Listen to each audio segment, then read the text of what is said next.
नमस्कार, मैं Rana Yashwant India news पर आपका स्वागत करता हूँ। जब असदुल्ला खान गालिब ये लिख रहे होंगे कि दिले नादां तुझे हुआ क्या है, आखिर इस दर्द की दवा क्या है, तो उस समय दिल के जो कारोबार हुआ करते थे, महबूब का ना मिलना, महबूब की खातिर बेचैनी, उसके कारण जो दर्द पैदा हो रहा था, उसका पता था उसमें।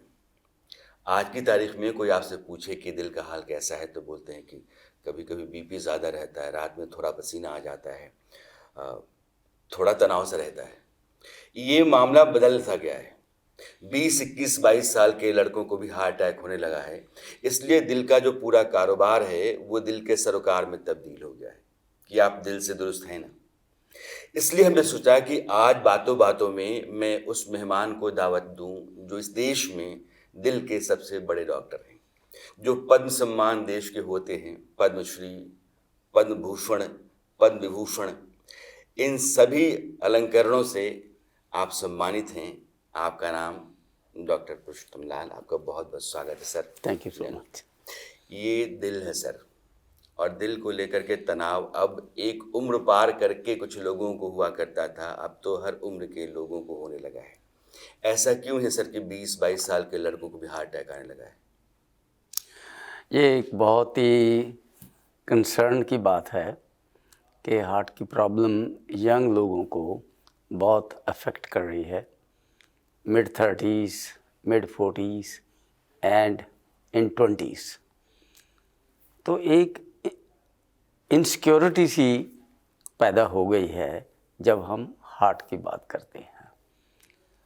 तो एक मेन क्वेश्चन ये आता है कि how do I know my heart is okay.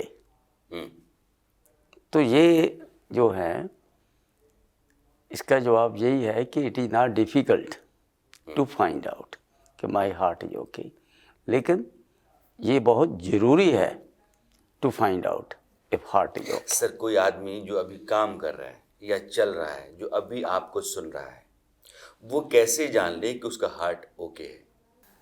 ये क्या होता है कि हम हमेशा यही कहते हैं आजकल, क्योंकि टेंशन्स बढ़ गए हैं, रिस्क फैक्टर्स बढ़ गए हैं, और बीच में जो इशू आ कोविड का आ गया, कोविड-19, उन्होंने भी बड़ी आर्टरीज में या बाकी बॉडीज़ में इन्फ्लेमेशन पैदा की।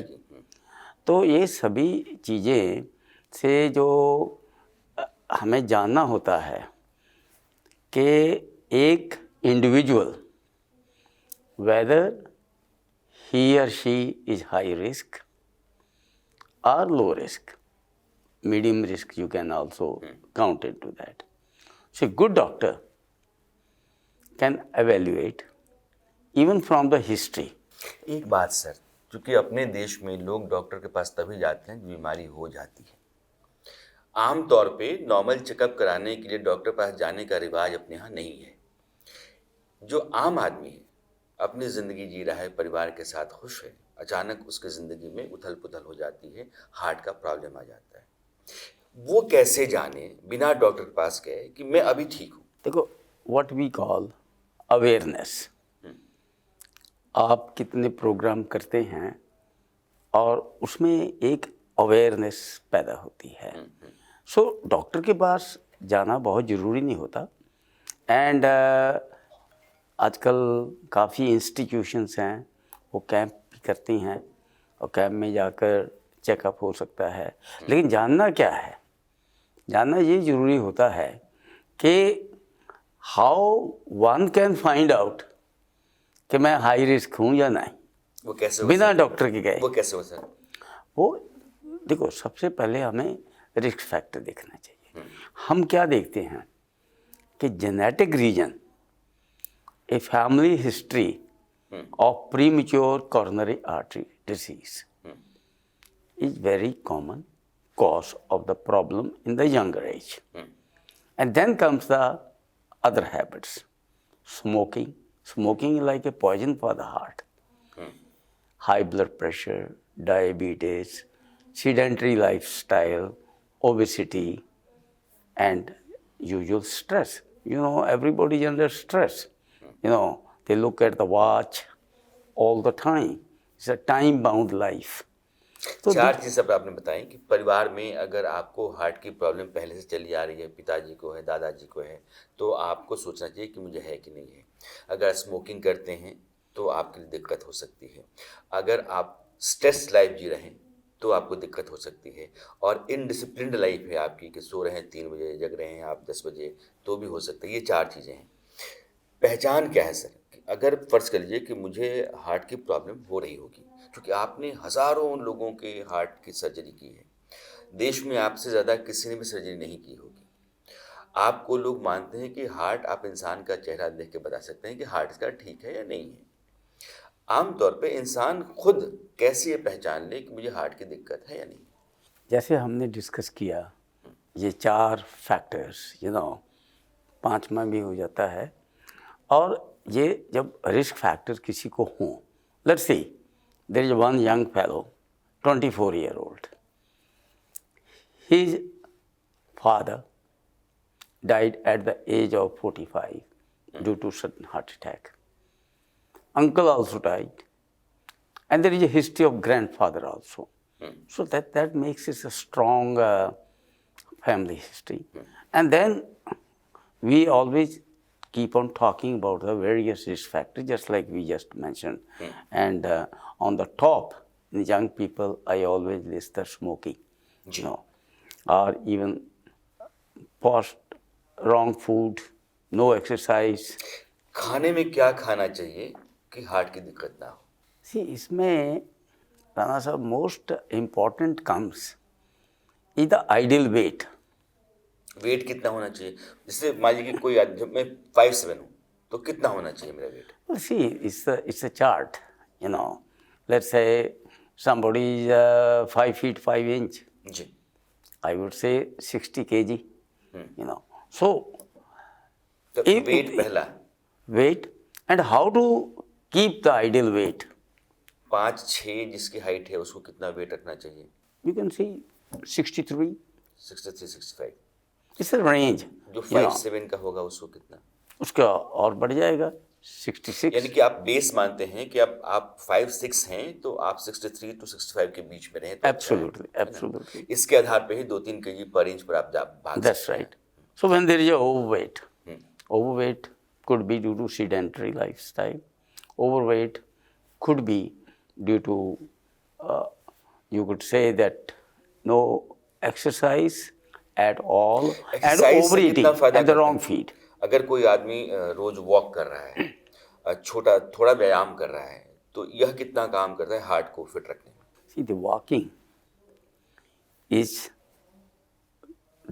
I would say, the most important medicine for the whole body and particularly for the heart. So we always advise to the heart patients as well as to normal individuals that walking is must. Sir इसको हिंदी में समझा दीजिए। अब walking करने से you increase the stamina, you burn the calories, and then all overall sugar. यानी कि walking जरूरी है। वॉकिंग खाने में क्या क्या आपको खाना चाहिए, क्या नहीं खाना चाहिए? See, generally I see in my practice, I think this strict diet, I would say that's not important. As long as you are doing reasonable amount of exercise, you are keeping your weight good, and then there are certain foods one must avoid,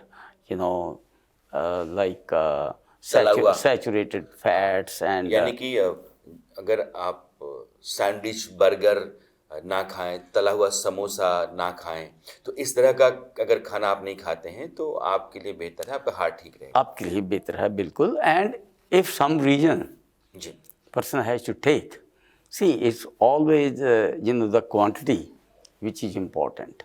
If you take very less quantity, but then you are maintaining yourself, फिर सब कुछ चल जाता है। यानी कि खाने में आप सामान्य तौर पे जो हम खाना खाते हैं वो खा सकते हैं, बिल्कुल।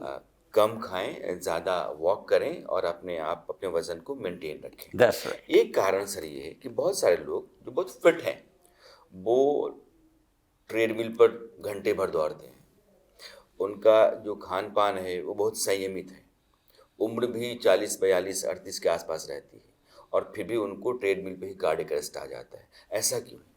वेल, ये बहुत एक अच्छा सवाल है। एंड सी हम हमेशा अपने जानने वालों को, इंडिविजुअल्स को जो चेकअप के लिए आते हैं, या उनको मैं पेशेंट्स भी बोलूं कि for vigorous exercise A cardiac evaluation जरूरी है। Because if you are doing the vigorous exercise, there is secretion of certain chemicals called as catecholamines. Those catecholamines, they produce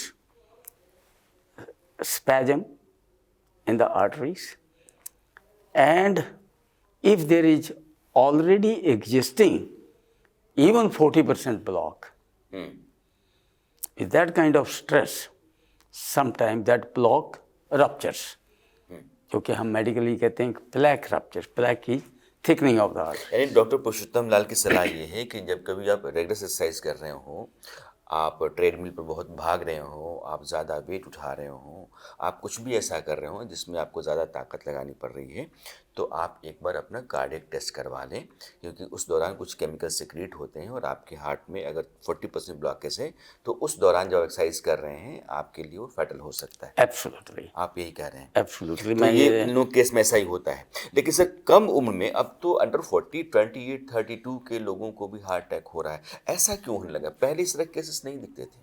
देखो, इसके पीछे जो other than the risk factor, there is one more important risk factor is the daily tensions, stress of life, you know. And we see in the young people, the stress is going more and more, and they go to sleep late. Sometimes they end up eating all the time fast food, what we just talked, and fast food के अलावा drinking हो जाती है, smoking हो जाती है। तो ये सभी स्ट्रेस के साथ साथ, जिसको हम कहते हैं बहुत ज़रूरी बात सर आप कह बिगड़ा रहे हैं। हुआ। मैं अपने दर्शकों को बताना चाहता हूँ, डॉक्टर साहब ये कह रहे हैं कि जो बच्चे हैं, जो कम उम्र में जिनको हार्ट अटैक हो रहा है, दरअसल वो रात भर जग रहे होते हैं, दिन में निकलते हैं, फास्ट फूड ज़्यादा खाते हैं, कोल्ड ड्रिंक्स ज़्यादा पीते हैं, स्मोक कर लेते हैं, पार्टी शार्टी में शराब वगैरह भी पी लेते हैं, और यह पूरा जो है वो हार्ट अटैक के आने की जो पहले औसत उम्र थी उसको धीरे धीरे नीचे लेकर के आ गया है। इसीलिए 24 से 28 साल की उम्र में भी होने लगा है हार्ट अटैक केस, और स्ट्रेस जो है उसका भी एक बड़ा कारण है। बिल्कुल। हाँ सर, कुछ लोग हैं जो ये कहते हैं कि कुछ फल हैं, अगर आप वो खा रहे हैं, पानी अगर एक लिमिट में पी रहे हैं, तो आपकी बॉडी उस लिहाज से तैयार हो जाती है कि इस तरह के मामले जो हार्ट अटैक होते हैं शायद आपके साथ ना हो। फल कौन सा खाना चाहिए, पानी कितना पीना चाहिए, यह कोई इसका नियम है क्या? देखो, पानी का जो नियम है वो जाता है हार्ट की स्ट्रेंथ पर, जिसको हम एजेक्शन फ्रैक्शन कहते हैं in the checkup. But other than that, अगर हार्ट की स्ट्रेंथ अच्छी हो, then one should take whatever the amount of water. Sir, मेरी हार्ट की स्ट्रेंथ कैसी है ये मैं कैसे तय करूँगा? हाँ, तो उसीलिए हम, जब तक मशीन नहीं लगी मेरे पास, बिना मशीन के कोई आदमी अपने हार्ट की स्ट्रेंथ को कैसे जानेगा? देखो, बिना टेस्टों के असली हार्ट की स्ट्रेंथ का जानना मुश्किल होता है। हाँ। लेकिन फिर भी अगर किसी को कोई सिम्टम नहीं है, कोई शॉर्टनेस ऑफ ब्रेथ नहीं है, कोई चेस्ट पेन नहीं है, पैल्पिटेशन नहीं है, और उसके अलावा जो फटीग होती है वो नहीं, मतलब पर्सन फील्स गुड, तो ऐसी सिचुएशन में आमतौर पर जो कार्डिक आउटपुट होते हैं वो बहुत अच्छे होते हैं। There is a glow on the face, person looks good. So multiple factors, weight बढ़िया है और कोई बैड हैबिट्स नहीं है, उसके साथ साथ कोई स्ट्रॉन्ग फैमिली हिस्ट्री नहीं है, तो ऐसे में जो स्ट्रेंथ हम अज्यूम कर सकते हैं कि it's a good strength. But other than that, we tell the public that we feel that there is a high risk phenomena, risk ज़्यादा है, तो ऐसी सिचुएशन में एक ब्रीफ चेकअप करवा लेना चाहिए। और जब डॉक्टर कोई भी चेकअप करेगा जहाँ हाई रिस्क होगा काफ़ी, तो चाहे बेसिक टेस्ट नॉर्मल क्यों ना हो, नॉर्मल एको हो गया, नॉर्मल ECG आप ट्रेडमिल हो गया, लेकिन उसके अलावा भी इन सर्टन इंडिविजुअल्स डॉक्टर फिर फर्दर टेस्टिंग भी ऑर्डर कर देते हैं, जिसको हम CT कॉर्नरी एंजियो कहते हैं। Not on everybody but in selected cases. और आजकल जो हम एंजियो करते हैं वो भी बहुत एक सिंपल फिनोमेना होता है, through the arm, takes 3-4-5 minutes, but these are specialized procedures, should not be taken routinely, should not doctor be done Purushottam Lal routinely। ये कह रहे हैं कि अगर आपका वज़न आपकी हाइट के मुकाबले में ज़्यादा है, चलते समय सांस आपकी फूलती है, आपको कमज़ोरी महसूस होती है, आप थोड़ा सा अनफिट महसूस करते हैं, तो आप चेकअप करा लीजिए। चेकअप कराने में सर कई बार ये देखा गया है कि ECG good, echo good, TMT good, लेकिन प्रॉब्लम आदमी को है, तो फिर वो कैसे तय हो कि इसको प्रॉब्लम नहीं? इसलिए मैंने बोला है कि good doctor if he pays good attention, तो उनको पता चलता है कि भी इसमें रिस्क फैक्टर्स और भी हैं, और उसमें हिस्ट्री लेनी पड़ती है। द पेशेंट कैन कंप्लेन कि जी कभी कभी डिस्कम्फर्ट भी हो जाता है, उसके साथ साथ वो ये भी बोलता है कि मुझे ज़्यादा कंसर्न है जी, मेरे फादर साहब की डेथ, वो सिर्फ 42 ईयर्स ओल्ड थे। तो ऐसी सिचुएशन में हम देखते हैं कि what is the situation, profession क्या है, स्लीप कैसी है, बॉल हैबिट्स कैसी हैं। तो you person has to, the doctor has to see the patient in totality, total अच्छी तरह देखा जाए तो ये चीज़ें बिल्कुल मिल जाती हैं। यानी कि अच्छा डॉक्टर हो तो वो आपकी प्रॉब्लम को फाइंड आउट कर लेता है। Really? सर आज की तारीख में आप ये देखें कि हर शहर गली मोहल्ले में योग करने वालों की तादाद बढ़ी है, तो वो प्राणायाम करते हुए लोग मिलेंगे, योग के दूसरे आसन करते हुए लोग मिलेंगे। योग करने से हार्ट की सेहत बेहतर रहती है, आपके हार्ट को अच्छा करने में योग की भूमिका है। हार्ट में प्रॉब्लम है तो योग के ज़रिए उसको आप ठीक कर सकते हैं। योग और हार्ट के बीच का रिश्ता क्या है सर? ये भी एक बहुत अच्छा क्वेश्चन है। जब हम कहते हैं एक्सरसाइज, तो योग comes under that, the yoga ये हार्ट के लिए, जस्ट टोटल बॉडी के लिए बहुत फ़ायदेमंद होता है। इसमें एक्सरसाइज होते हैं जिसको प्राणायाम कहते हैं, उससे जो लंग्स के लिए बेनिफिट होता है, स्टेमिना बढ़ता है, और इसके साथ साथ जो मेडिटेशन है वो भी एक योगा का part, and meditation is very important.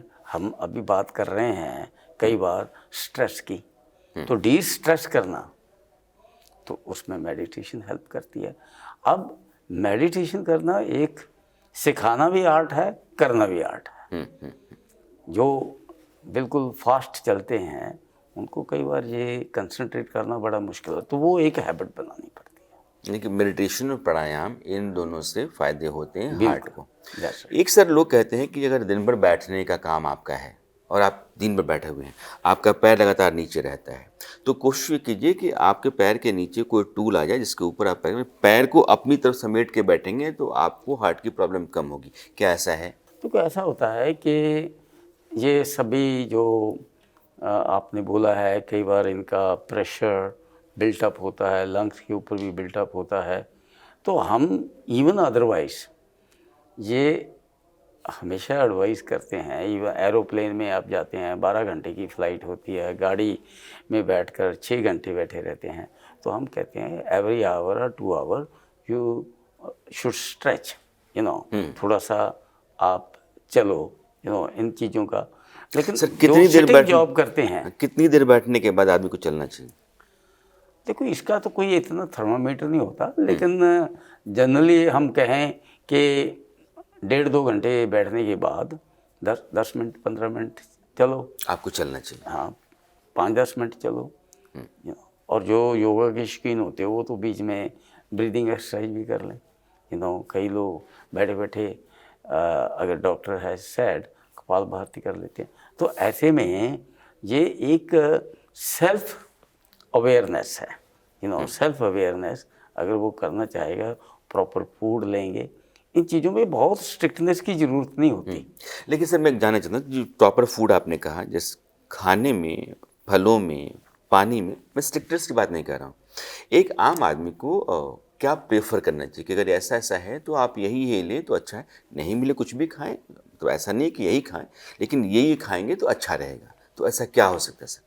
तो जब फ्रूट्स की बात करते हैं तो जनरली हम लोग कह देते हैं कि जो फ्रूट्स बहुत मीठे नहीं होते, वो उनकी बजाय दूसरे लेने चाहिए। जैसे ग्रेप्स हैं, ग्रेप्स बहुत मीठे होते हैं, पपीता है, वो नहीं होता।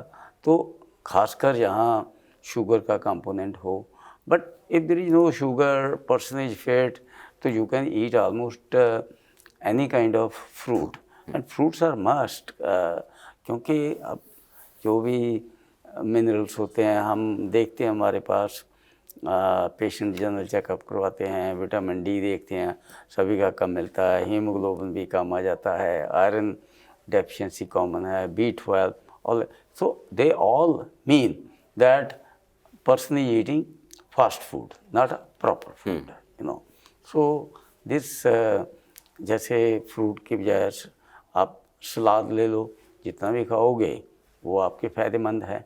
तो सब चीज़ अच्छी तरह वॉश करके लेनी चाहिए। देखिए सैलड फायदे का है, फल फायदे का है, खाना कम खाना चाहिए इंसान को, That's भूख right. से कम खाना चाहिए, Yes. वज़न को अपनी हाइट के अनुपात में रखना चाहिए और वॉक करना चाहिए लगातार। बिल्कुल। अगर फैमिली में कभी कोई सिम्टम रहा है, कोई हिस्ट्री रही है, तो समय समय पर चेकअप करा लेना चाहिए। आप बहुत बढ़िया बता रहे हैं, बिल्कुल ठीक। सर अब मैं आता हूँ कि फ़र्ज़ करिए किसी आदमी को ब्लॉकेज है 60%, 70%, 80%, वो आपके पास गया तो उसको लगता है कि एक आर्टरी तो ठीक है, दूसरी आर्टरी में 60%, 70% का ब्लॉकेज है। क्या उसका ऑपरेशन ही इलाज है या फिर उसको कुछ और उपाय करना चाहिए जिसके ज़रिए वो डिसॉल्व हो जाए? देखो ऐसा होता है कि जब तक ब्लॉक क्रिटिकल नहीं होता, क्रिटिकल से कब होता है? क्रिटिकल मीन 90%, अब देन सिग्निफिकेंट हम कह देते हैं एनीथिंग अबव 70%, लेकिन ये ब्लॉक की परसेंटेज नहीं इतनी इम्पोर्टेंट होती। इम्पोर्टेंट होता कि लोकेशन ऑफ का ब्लॉक, विच आर्टरी, मेन आर्टरी हो, शुरू में ही 60-70% ब्लॉक इज वेरी इम्पोर्टेंट। अब आर्टरी के एंड में 90 भी हो तो कोई वी फर्क can keep on the medical treatment. तो ये इसमें जो कॉर्नरी एंजियोग्राफी को एवेल्यूएट करते हैं तो उसको कई आधार पे देखते हैं। में देखना पड़ता है, स्कोरिंग करनी पड़ती है, तब जाकर डॉक्टर को वो जंप ओवर नहीं करेंगे, इसका ये करा लो, वो बहुत सोच समझ कर फैसला करना होता है। एक आखिरी सवाल है सर, कोविड के बाद हार्ट के मामले ज़्यादा दिखे हैं, क्या कोविड वायरस ने बॉडी के भीतर हार्ट को भी डैमेज किया, और जिन लोगों को कोविड हुआ उनको हार्ट को लेकर के चिंतित रहना चाहिए, कंसर्न रहना चाहिए? तो कोविड डेफिनेटली रिस्क फैक्टर है जिन को कोविड हुआ। अब सिवियरिटी ऑफ कोविड पर डिपेंड करता है, लेकिन ये कोविड से ब्लड क्लॉट भी पैदा हुए हैं, इन्फ्लेमेशन आर्टरीज में वो भी पैदा हुई है, एंड लोगों को कार्डियक प्रॉब्लम्स, जिनको कोविड नहीं है और जिनको है, अगर उनको कंपेयर करें तो Covid has become a risk factor, तो कोविड, अब thank God Covid is main thing of past, but फिर भी पेशेंट्स आते हैं जिनको कोविड ने अफेक्ट किया होता है, तो वो भी I always include that in one of the risk factors. चलते चलते आखिरी सवाल, कोई आदमी काम कर रहा है, घर में है, कहीं बैठा हुआ है, अचानक उसको सारे सिम्टम्स आने लगते हैं जो हार्ट अटैक के हो सकते हैं, पसीना आ रहा है, सीने में दर्द हो रहा है, सांस फूल रही है, उसको उस समय क्या करना चाहिए तुरंत कि वो बचे और डॉक्टर तक जाने का जो समय है उसको मिल जाए। जो